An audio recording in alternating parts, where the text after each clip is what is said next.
Welcome back, everyone. Today I'm out by the road. I'm waiting for a Sunbelt rental tractor trailer to come with a scissor lift, one that can reach up to 38 feet, I believe. And it's a semi-rough terrain model, so I can drive around on the dirt and go around. And this is going to be for doing the siding and all the high stuff. So it's a nice work platform. Makes it easy when you're doing it by yourself. And I was going to pick it up, and they said, well, I'm not sure if it can drive up your ramp on the big Tex. So I said, just have it delivered. It wasn't terribly expensive to have it delivered, so might as well just let them do it. But we'll see. I'll look at it and see whether it would have driven up there or not. But I'm just waiting for him out at the road, so he knows where to bring it, and we'll see what it looks like when it comes off. So there it is. I thought I was getting a bonus, getting that one as well, but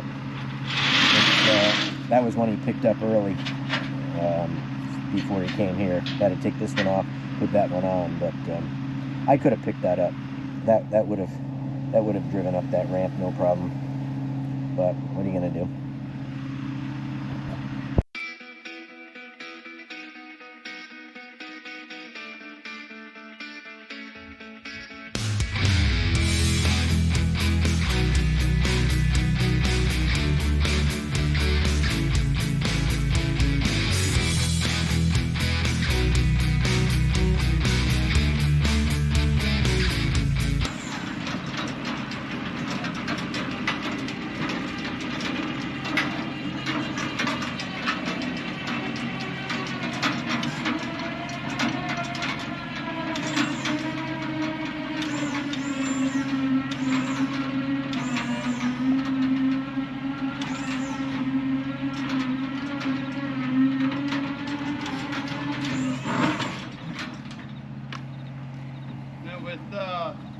Since this is electric, there is a plug. This is the plug you use to Charge it? No, this is the plug you use to get power up there. Yeah, so you can plug your extension cords. Okay. And all that. I'll leave the plug right here. Okay. And it'll have red, yellow. Yep, so you'll know when it's like done. So, What's it take? Like 8 hours or something if it's total, or just? I'm not sure. I usually just recommend that Plug it in customers every plug night. it in every night. Yeah. Or Yeah. even if they're sitting in a certain spot for a long period of time, they can just leave it plugged Wear in. down, yeah. I don't think it'll move with it plugged in. I think it's got like a safety feature. Oh, so you don't drive over the corridor. Yeah. Flip Yeah. it, rip it out of the house. Yep. All right. I'm gonna grab some pictures real quick, and then I'll just need a signature. Okay. Yeah, we'll look at it, make sure. I didn't take their damage waiver, so I told them I said I take better care of other people's better than I would take care of mine, and that's how I am too. Like when if my truck has to go in the shop, oh yeah, it'll all get it. It's all HD pictures. What I'm doing is I'm taking pictures of all four corners. Oh, okay. So they'll have. And yeah, it goes all into a file. Okay. I take pictures before and then when I pick it up too.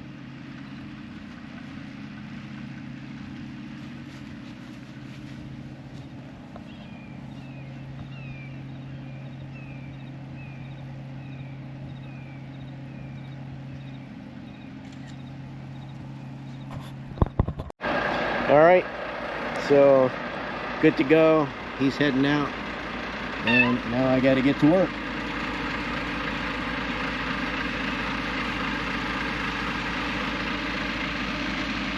Like I said, I could use that one.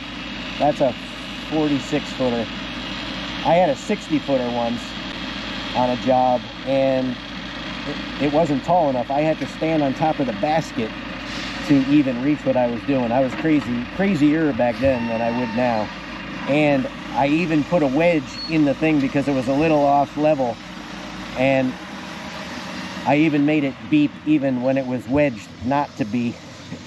And I said, ooh, I think that safety factor was really working that time. But so yeah, he was telling me how he cleans the truck. He does a really good job with that. buffs it, cleans it, even cleaned his feet off with air before he got in. So those are the kind of drivers that you want. All right, time to get to work. All right, well, I didn't film this being done, but got the front steps done.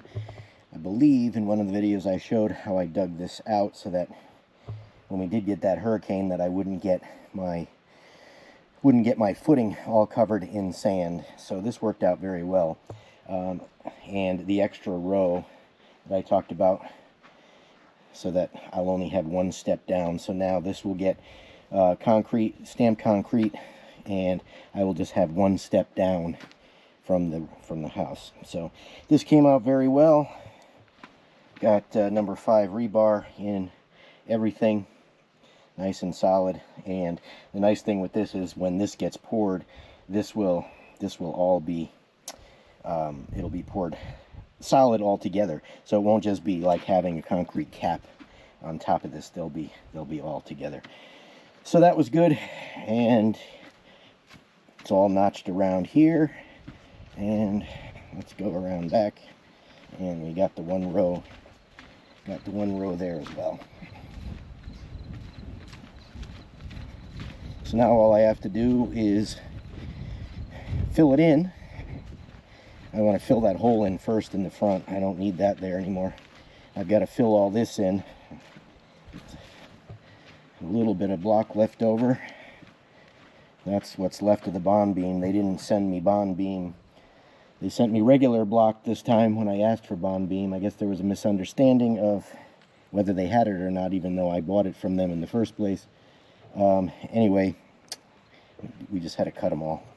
So here you go. So this one is all done all the way around, and now I have to take what I have from there and fill this in. But I've got to put flashing. I'm going to put flashing against the house so that it's not just the house wrap. And it doesn't matter as much because it's pressure treated plywood that is there anyway, but I still don't want to have all that right up against the house. So got to get to it.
Alright, I don't want to pack that too close to that. It's not totally dry yet, so I don't want to pack that too much. Let it dry. I'm not going to do around the sides, but that's good. So at least now we can walk. And when I can clear the front off, I'll bring some fill material over to fill that up. But I don't need to do that right now. I've got the lift coming, which you'll see. I don't know if you've already seen it or you're going to see it, but got a lift coming tomorrow. So at least now we can get up there without having to hop up and down. I just got to fix that one area there, but of course I got to bring some of that scrap wood to the scrap pile. Well, these are not all-wheel drive, not like the big ones, the boom lifts. Oh, that's going to be fun, because everything here is sand. I'm going to have to pick that up with the Yanmar and slide it over. Hopefully, this part had just been done, so this was not compacted or anything. So hopefully, and now the front isn't compacted either. I'll have to compact that before I can drive on it. But worst case is, I'll just pick it up and move it around. But the tires are not, there's not a real lot of tread left on them either. So in its defense, it could have better tires.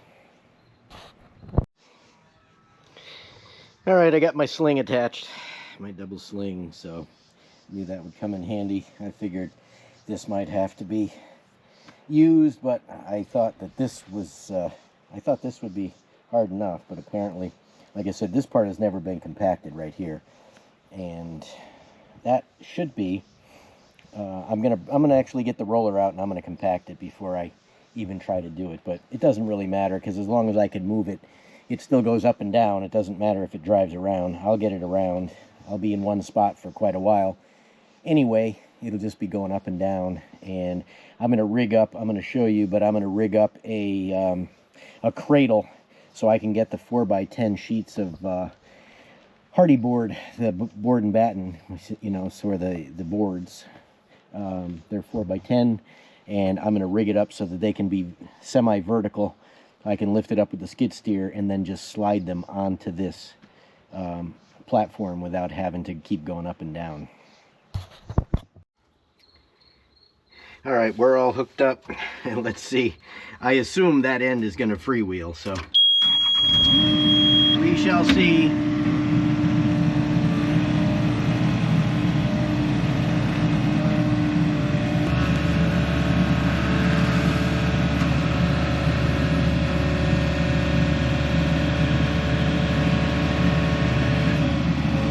Well, it won't pick it up.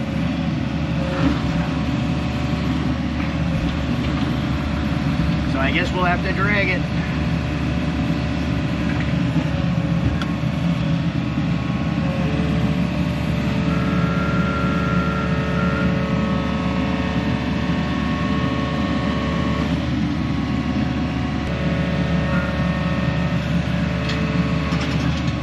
Alright, I think that should probably go now till I can compact it, so let's see. We'll see. Let's try this out. Let's see, hopefully it goes.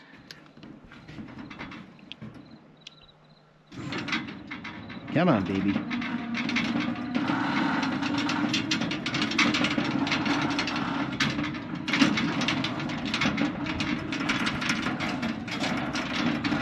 All right, we'll put it over here. Let's see how it lifts. Okay.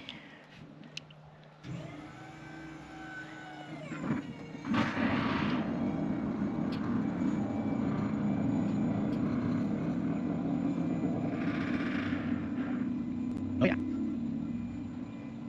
Oh yeah. Oh yeah. Look at that. Way higher than the house. Here's the shop. Oh yeah. This will be good. Let's see if it likes to come down. I know it came down fast before. You gotta hit the button again.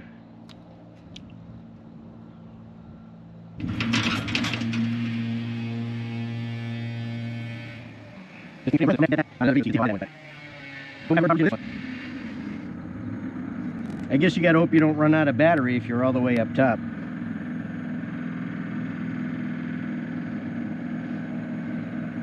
I hope this has like a something in case a hose breaks when you're all the way up. I wouldn't want to come down from that height at full speed.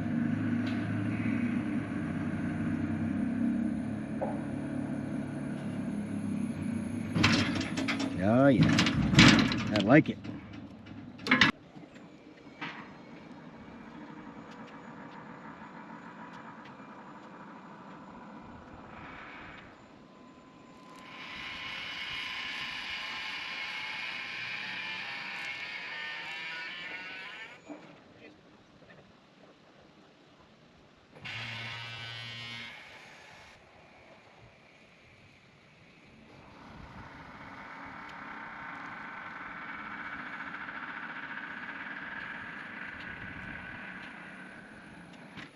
was all-wheel drive, I would say it would be that would have been perfect. But I'll get it. And then there's the shut-off switch, so you push that down and that shuts it off. And of course we have our health and safety light over there. I didn't show that yet, but all right. I'm going to get the roller so I can compact this.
All right, so of course the wind is blowing everything around. I filmed this last night when I was done, and of course it didn't work for some reason. Battery was fine. These GoPros are horrible, and this is a new one. But anyway, so this is all compacted, and obviously the surface blows away like the Sahara Desert, but it's pretty hard. So with plywood getting put down on it, I'm going to get plywood, rip it in half, and drive on that. So this side is really compacted, plus it's got some vegetation in it. This is pretty good over here, and this part here is all compacted as well. And this is, I believe this is where I'm going to start first, just in case it rains. All the water from back here either washes down there right now, because you get a lot of water coming from there, you get a lot of water coming from this valley, and it comes around. So I don't want this to wash out again, so I want to get this gable and that gable done first, but I'm going to have to level this one out when I get to this one. I left it there so that I could bring some more dirt up, because I have to, as I talked about before, I've got to bring that up a full block width, kind of like what I started over there. And too many things to do, not enough time to do them in. All right, so a good way to waste a couple $100. I just got 5 sheets of 3/4 inch CDX. I'm going to rip it in half. I'm going to run it through the table saw just because in case these don't get wrecked, hopefully. I mean, I have the ground pretty much compacted, so I'm thinking that these won't get damaged, but I'm sure they will. But in case they don't, I'm going to run them through the table saw just so I have nice basically factory edges that I could use again for something else. But like I said, it probably won't end up being used for anything else.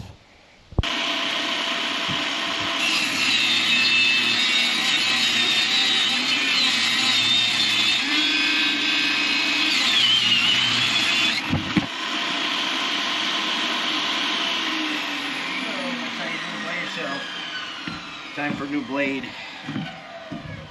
That's the same blade I used when I first started last year doing the house, so it's a little tired.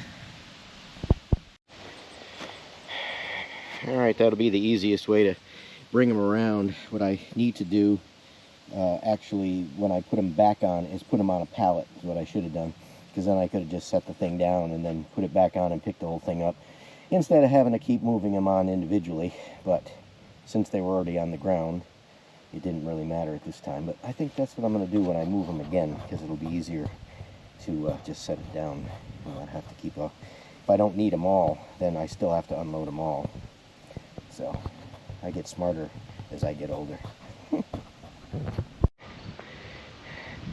I have to say I'm disappointed in this lift. I've rented these before and they've always been all-wheel drive. It's called an SRT, which means semi-rough terrain, which this is not that rough. And if this had all-wheel drive, this thing would go no problem. But it weighs, what, 12,000 pounds, and it only has skinny wheels, and they're only getting pushed, and you get a lot of drag with these skinny wheels. And this is a pain, because you can see on the turn, there's not really a good way to get the plywood everywhere you need it. So I went and got some scrap pieces, and let's see how it goes.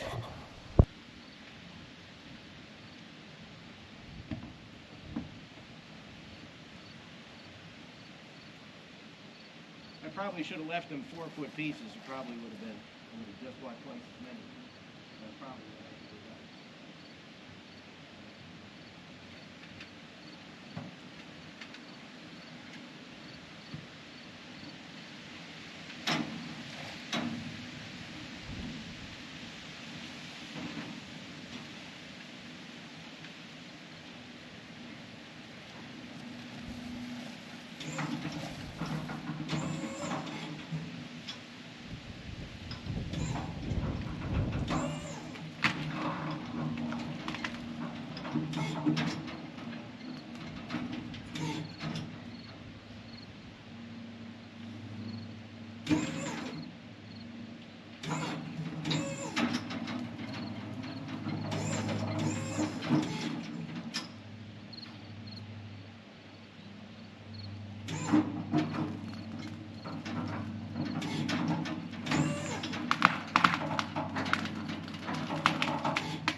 That only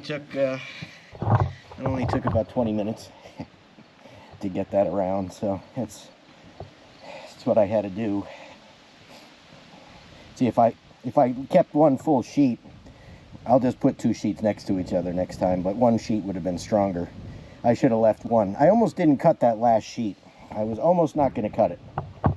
And I said, because I've got to change the saw blade over to a carbide, you know, for cutting the Hardie board with. Oh well, what are you going to do? I could always get another one, but this is the only one that really needs to turn. Everywhere else is pretty straight, so I think you should be all right for the rest of it anyway. All right, here we are, end of video. This isn't a real long one, but I just wanted to show this lift and show you what I'm going to be doing. And what I want to do is I want to get up the England and Scotland videos. There's a couple of them, like I said. Went to Clarkson's farm, went to There's going to be a reindeer. There's going to be one Cairngorm reindeer adventure. You'll get to see that, and then the road that Skyfall, one of the roads, Glenative, where one of the scenes from Skyfall, James Bond, was filmed. So I want to get those up because I think some people would want to see it. So not really what I normally put up, but I think people will find it interesting, and I want to put it up because I find it interesting and I want to be able to see it. So, and I've got a couple of things. I've got a nice, I've got to do a little sponsor for it, but you're going to see a very, very cool recording device that I'm going to get to try out and give my impressions on. So that's being shipped out to me now, so you should be seeing that very soon as well.